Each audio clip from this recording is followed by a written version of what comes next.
श्याम राधे राधे। कैसे आप सब? आशा करती हूँ आप सब परम मंगल होंगे, परम मंगल होंगे, स्वस्थ होंगे, अच्छे होंगे। बहुत सारी कन्फ्यूजन हो रही है, नवमी का व्रत कब रखा जाएगा, अष्टमी का व्रत कब रखा क्या अष्टमी और नवमी का व्रत एक ही दिन कर सकते हैं हम?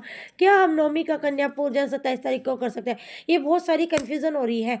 देखो, ये बात तो पक्की है कि 25 तारीख का जो व्रत रखा जाए वो सप्तमी का व्रत रखा जा रहा है। 25 तारीख के 1:30 बजे के आसपास आपका अष्टमी तिथि प्रारंभ हो जाएगी। 25 तारीख को आपको सप्तमी का व्रत रखना है। उसके बाद आपको 26 तारीख वाले दिन अष्टमी है और 27 तारीख आपकी नवमी। लेकिन एक बात जो मैं समझाना चाह रही हूँ वो समझिएगा। 26 तारीख को जो आप अष्टमी की पूजा अर्चना करोगे वो 11 साढ़े 11 बजे के आसपास आपकी नवमी तिथि प्रारंभ हो जाएगी। नवमी तिथि आपकी पूरा दिन रहनी है, पूरी रात रहने वाली।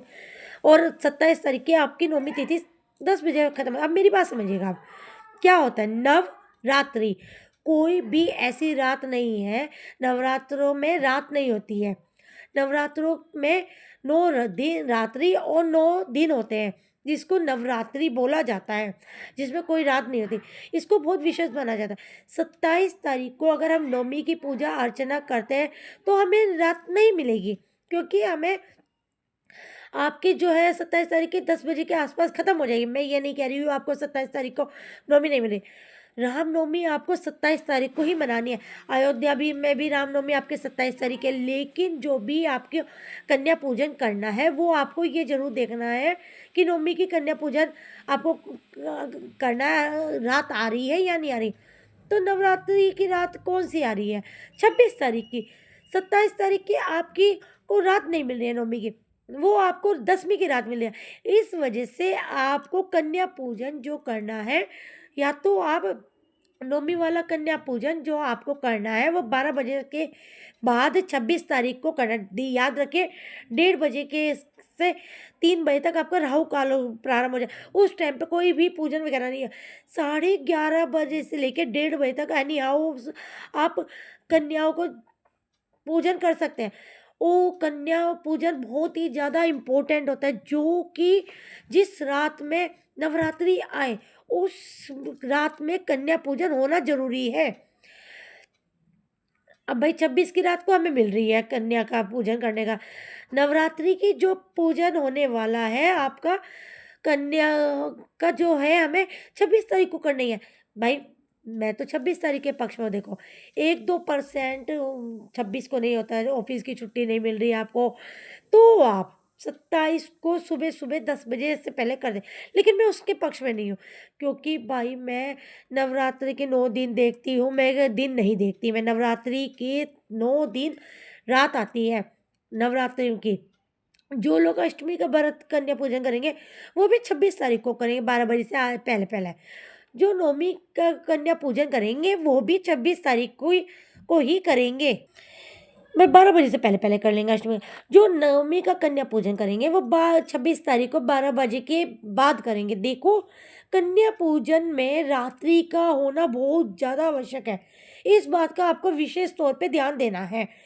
26 तारीख को ही कन्या पूजन करना है और 27 तारीख को आपको रामनवमी का व्रत रखना है, क्योंकि जन्माष्टमी से 1000 गुना फल रामनवमी का व्रत का फल होता है। रामनवमी के व्रत का अन्न सेवन नहीं किया जाता। इस बात का आपको ध्यान रखना है खास तौर पे। 27 तारीख को आपको रामनवमी उदया तिथि के हिसाब से मिले। देखो, हमारे ना शास्त्रों में ऐसा वर्णन आया है, जब भी अष्टमी युक्त नवमी होते हैं उसमें हमें रामनवमी जी का पूजन नहीं किया जाता।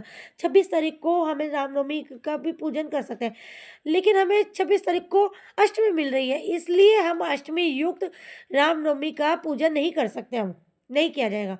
बड़े सारे मंदिरों में 26 तारीख का पूजन किया जा रहा है। इस आधार पे किया जा रहा है, भगवान राम का जन्म जो है दोपहर 12 बजे के पास हुआ, इसलिए बड़े सारे मंदिरों में 26 तारीख की रामनवमी मनाई जा रही है। लेकिन उदया तिथि के हिसाब से हमारे जो वैष्णव लोग हैं, जो वैष्णव संप्रदाय को मानते हैं, जैसे कि हम मानते हैं, वैष्णव हैं हम रामनवमी की जो पूजा अर्चना की जाएगी हमारी, वो 27 तारीख की करें। एक बात की याद कीजिएगा, 26 तारीख की आप कन्या पूजन करें, लेकिन शास्त्रों में ऐसा वर्णन आया है, जिस नवरात्रि की आप चौकी जब तक नहीं हटा सकते, जब तक आप जब तक आप हनुमान जी की पूजा वगैरह नहीं करते, जैसे कि आप वैष्णो देवी जाते हो ना, वैष्णो देवी जाते हो, भैरव बाबा की पूजा करते हो, वैष्णो देवी गए, वहाँ पे भैरव बाबा के मंदिर में गए, भैरव बाबा की पूजा करी, तो आपका वैष्णो देवी जाना आधा अधूरा माना जाता है। ऐसे ही नवरात्रों के बाद 10वीं की तिथि को आपको हनुमान जी के लिए रोट नहीं बनाया, आपने हनुमान जी की पूजा नहीं की, हनुमान जी को आपने कुछ पुष्प समर्पित नहीं किए, हनुमान जी को आपने लड्डू का भोग, बूंदी का भोग नहीं लगाया, तो आपके नवरात्रि की व्रत पूजा आदि अधूरी मानी जाती है। नवरात्रि की पूजा विशेष तौर पे तभी फलदायी होती है जब हम भगवान राम जी को और हनुमान जी को भोग लगाते हैं। जौ का विसर्जन अब आपका होगा, जौ का विसर्जन आपको 10वीं को करना है, तो आप 27 तारीख को 10:30 बजे के बाद अपने जौ का विसर्जन कर सकते हैं। 27 तारीख को हनुमान जी की पूजा अर्चना करके चौकी भी हटाई जाती है, लेकिन मैं कहूँगी उस दिन हम रामनवमी मनाएंगे, तो हनुमान जी की भी पूजा अर्चना करेंगे हम, लेकिन तो मेरा मानना है तो हम लोग जो पूजा करेंगे वो हम 28 तारीख को हटाएंगे, बहुत ही ज़्यादा बेटर और अच्छा रहेगा उस दिन।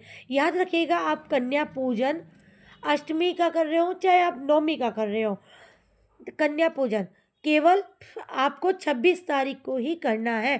कन्या पूजन आपको सर्वोत्तम सबसे ज़्यादा होता है। पर एक बात बताऊँ मैं आपको, 26 तारीख को 12 बजे कहीं कहीं पे रामनवमी भी मनाई जा रही है। वैसे तो नवमी तिथि भी लग जाएगी, वैसे तो 12 बजे के बाद आप अगर आप कन्या पूजन करते हैं तो आपको 3 फलों की प्राप्ति होगी। 3 फल कौन कौन से? एक तो आपको अष्टमी तिथि भी है, दूसरी आपकी रामनवमी भी है, उदय तिथि के हिसाब से आपको रामनवमी मिल रही है, दूसरी आपके नवमी मिल रही है, तीसरी आपको रामनवमी का भी उत्सव मनाया जा रहा है। 3 फलों की आपकी प्राप्ति होगी, उदय तिथि भी मिल रही है, रामनवमी भी होगी, अष्टमी तिथि भी होगी। इस तौर पे आपको बात का विशेष तौर पे ध्यान देना है। 26 तारीख को आप जितना ज़्यादा अगर रामनवमी वाले दिन कर लेंगे तो बहुत ही ज़्यादा आपका फल देगा। कन्या पूजन आपका 26 को ही होगा। मैं केवल 1% बोल रही हूँ कि अगर कोई पर्सन आप किसी कारण नहीं कर सकते तो आप 27 को कर सकते हैं, लेकिन आपको कन्या ना मिले तो, हाँ, अगर आपको कन्याएँ ना मिले, अग्नि की आपको आहुति में कन्या के नाम के 9 बार डालना है, कन्या पूजन में करना है आपको, तो ये सब आपको करना है, लेकिन 26 को ही करना है। ये सब आपको करना है। तो जय श्री श्याम, राधे राधे। चैनल को लाइक करें, शेयर करें, सब्सक्राइब करें। अगर आपको मेरी वीडियोस अच्छी लगती है सब्सक्राइब जरूर करिएगा, लाइक करिएगा, शेयर करिएगा। जय श्री श्याम, राधे राधे।